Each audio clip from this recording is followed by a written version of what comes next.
പച്ചരിയും ചോറും വെച്ചിട്ടൊരു കിടിലൻ നൈറ്റാട്ടോ നമ്മൾ ഉണ്ടാക്കിയെടുത്തിട്ടുള്ളത്.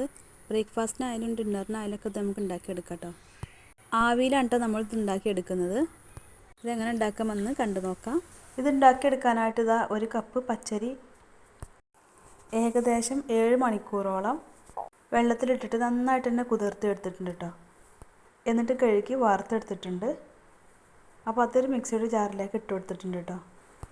ഇനി പച്ചരി എടുത്തിരുന്ന അതേ കപ്പിന് തന്നെ അരക്കപ്പ് ചോറും കൂടെ അതിലോട്ട് ഇട്ട് കൊടുക്കുക.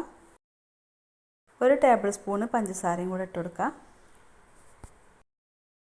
ഇതിലോട്ട് ഇനി ആവശ്യത്തിനുള്ള ഉപ്പും കൂടെ ചേർത്ത് കൊടുക്കുക. 1 മുട്ടയും കൂടെ നമുക്കിതിലോട്ട് പൊട്ടിച്ച് ഒഴിച്ച് കൊടുക്കുക.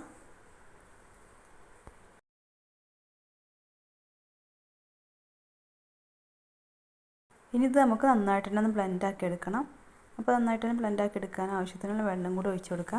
1/4 കപ്പ് വെള്ളം നമുക്കിതിലോട്ട് മതിയാകും. നമ്മളടുത്ത് ചോറിൻ്റെ നനവും അതേപോലെ തന്നെ മുട്ടയുടെ ഒക്കെ നനവും ഉണ്ടാവുമല്ലോ, അപ്പോൾ അത് മതിയാവും കേട്ടോ. അപ്പോൾ നന്നായിട്ട് തന്നെ ബ്ലെൻഡാക്കി എടുക്കുക. അപ്പോൾ കൂടുതൽ വെള്ളം ഒഴിച്ചിട്ട് ലൂസാക്കരുത്. ഇനി ഇത് നമുക്ക് മറ്റൊരു പാത്രത്തിലോട്ട് ഒഴിച്ച് കൊടുക്കാം. അപ്പോൾ അത് ഫുള്ളായിട്ട് തന്നെ നമ്മൾ ഇതിലോട്ട് ഒഴിച്ച് കൊടുത്തിട്ടുണ്ട്.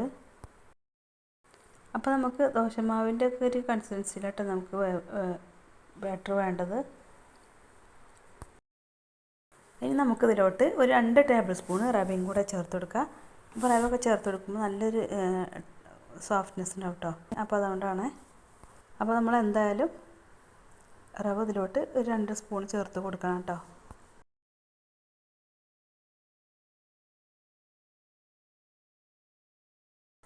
ഇനി എല്ലാം കൂടെ നന്നായിട്ടൊന്ന് മിക്സാക്കി എടുക്കുക.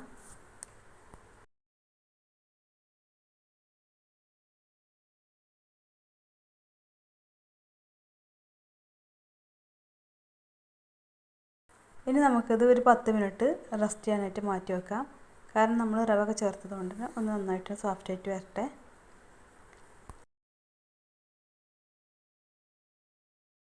അപ്പോൾ ഇത് നമ്മൾ കുറച്ച് ചിക്കൻ ഇവിടെ പീസാക്കിയിട്ട് എടുത്ത് വെച്ചിട്ടുണ്ട്. ചെറിയ ചെറിയ പീസാക്കിയിട്ട് കട്ട് ചെയ്തെടുത്തിട്ടുണ്ട്. ഇതിലോട്ട് നമുക്ക് കുറച്ച് മസാലപ്പൊടികളൊക്കെ ചേർത്ത് കൊടുക്കുക. ഒരു 1/2 ടീസ്പൂണ് മുളക് പൊടിയും പിന്നെ കുറച്ച് മഞ്ഞൾപ്പൊടി അതേപോലെ തന്നെ കുരുമുളക് പൊടിയും ഗരം മസാലയും ചേർത്ത് കൊടുത്തിട്ടുണ്ട്. ഇനി ഇത് നമുക്ക് നന്നായിട്ട് തന്നെ മിക്സാക്കി എടുക്കാം. ആവശ്യത്തിനുള്ള ഉപ്പും കൂടെ ചേർത്ത് കൊടുത്തിട്ടുണ്ട്. നന്നായിട്ട് തന്നെ ഒന്ന് മിക്സാക്കി എടുക്കുക.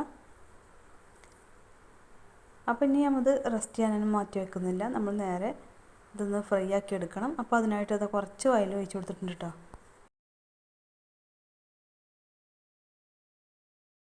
അപ്പോൾ ചിക്കൻ ഒന്ന് ശാലോ ഫ്രൈ ചെയ്തെടുക്കണം. അപ്പോൾ എണ്ണ നന്നായിട്ട് തന്നെ ചൂടായി വന്നിട്ടുണ്ട്. ഇതിലോട്ട് നമുക്ക് നമ്മൾ കട്ട് ചെയ്തെടുത്ത മസാല വെച്ച ചിക്കൻ ഇട്ട് കൊടുക്കാം.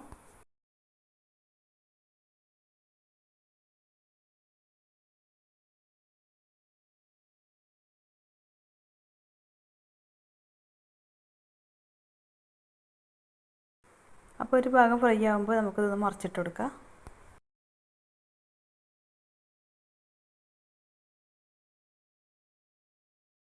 അപ്പോൾ 2 ഭാഗം ഫ്രൈ ആയിട്ടുണ്ട്. ഇനി നമുക്കിത് പാനിൽ നിന്ന് മാറ്റാം. അപ്പോൾ ചിക്കന് ഫ്രൈ ചെയ്തെടുത്ത അതേ എണ്ണയിലോട്ട് തന്നെ നമുക്ക് 1 കപ്പ് സവാള കട്ട് ചെയ്ത് ഇട്ട് കൊടുക്കുക. സവാള നന്നായിട്ട് തന്നെ ഒന്ന് വാട്ടിയെടുക്കുക. പിന്നെ ഇതിലോട്ട് പെട്ടെന്ന് തന്നെ വാടി വരാൻ വേണ്ടിയിട്ട് ആവശ്യത്തിനുള്ള ഉപ്പും കൂടെ ചേർത്ത് കൊടുക്കുക. സവാള ജസ്റ്റ് ഒന്ന് വാടി വന്നാൽ മതി കേട്ടോ. അല്ലെങ്കിൽ കളർ മാറി വരുന്നവരെ വഴറ്റിയെടുക്കേണ്ട ആവശ്യമൊന്നുമില്ല.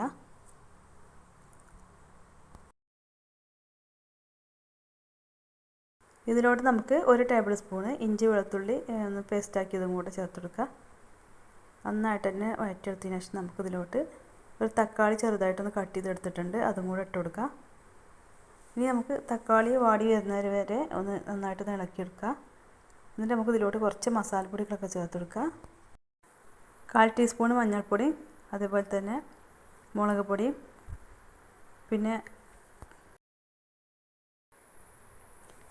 ഇതിലോട്ട് കുരുമുളക് പൊടിയും കൂടെ ചേർത്ത് കൊടുത്തിട്ടുണ്ട്. അപ്പോൾ ഇതിലോട്ടുള്ള മസാലപ്പൊടികൾ ചേർത്ത് കൊടുത്താൽ മതി. ഇനി നമുക്ക് നന്നായിട്ട് ഒന്നുകൂടെ യോജിപ്പിച്ചെടുക്കാം. ഒരു മസാല ഒന്ന് വേവായി വരുന്നവരെ നമുക്ക് നന്നായിട്ട് ഒന്ന് വഴറ്റിയെടുക്കാം കേട്ടോ.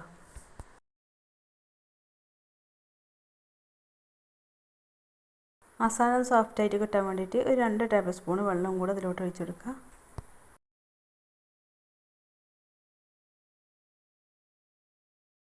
ഇനി നമ്മൾ ഫ്രൈ ചെയ്തെടുത്ത ചിക്കനും കൂടെ ഇതിലോട്ട് എടുത്തതിന് ശേഷം നന്നായിട്ട് തന്നെ ഒന്ന് യോജിപ്പിച്ചെടുക്കുക. ഒരു തണ്ട് മല്ലിയില കട്ട് ചെയ്തതും കൂടെ ഇതിലോട്ട് ഇട്ട് കൊടുക്കുക. നന്നായിട്ട് തന്നെ യോജിപ്പിച്ചെടുത്തതിന് ശേഷം നമുക്ക് ഫ്ലെയിം ഓഫ് ചെയ്യാം.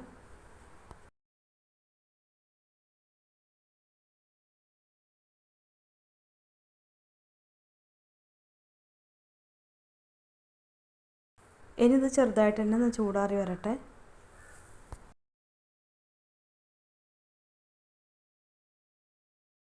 അപ്പോൾ നമ്മൾ ഉണ്ടാക്കിയെടുത്ത ബാറ്റർ ഇവിടെ സെറ്റായിട്ടുണ്ട്.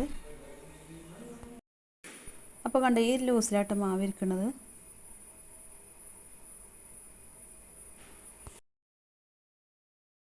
ഇതിലോട്ട് നമുക്ക് ഒരു ടേബിൾ സ്പൂൺ ഓയിലും കൂടെ ചേർത്ത് കൊടുക്കുക.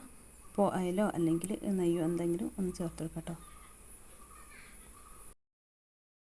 നന്നായിട്ട് തന്നെ മിക്സാക്കി എടുത്തതിന് ശേഷം നമുക്കിനി ഇത് ഉണ്ടാക്കിയെടുക്കാം. ഇത് നമ്മൾ ആവിയിലാണ് കേട്ടോ ഉണ്ടാക്കിയെടുക്കുന്നത്.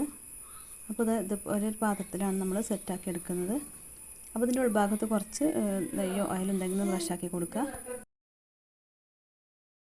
എന്നിട്ട് നമ്മൾ ഉണ്ടാക്കിയെടുത്ത ബാറ്റർ പകുതി ഇതിലോട്ട് ഒഴിച്ചു കൊടുക്കുക.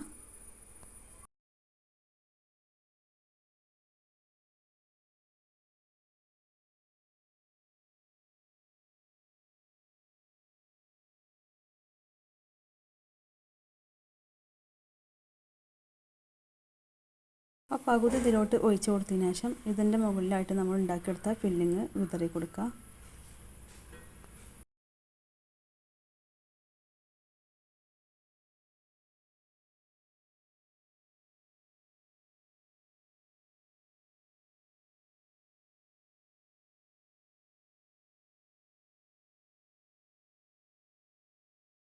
ഫില്ലിംഗ് ഒക്കെ വെച്ച് കൊടുത്തതിന് ശേഷം ഇതിൻ്റെ മുകളിലായിട്ട് മാറ്റി വെച്ച ബാക്കി ബാറ്ററും കൂടെ ഇതിലോട്ട് ഒഴിച്ചു കൊടുക്കുക.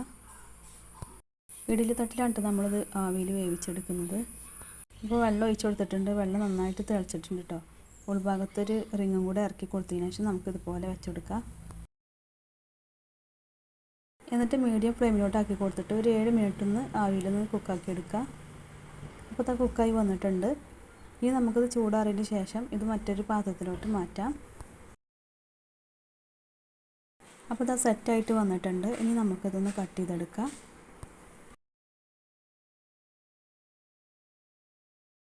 അപ്പോൾ ഇത് നല്ല അടിപൊളി ടേസ്റ്റാട്ടോ. അപ്പോൾ എല്ലാവരും ട്രൈ ചെയ്ത് നോക്കുക.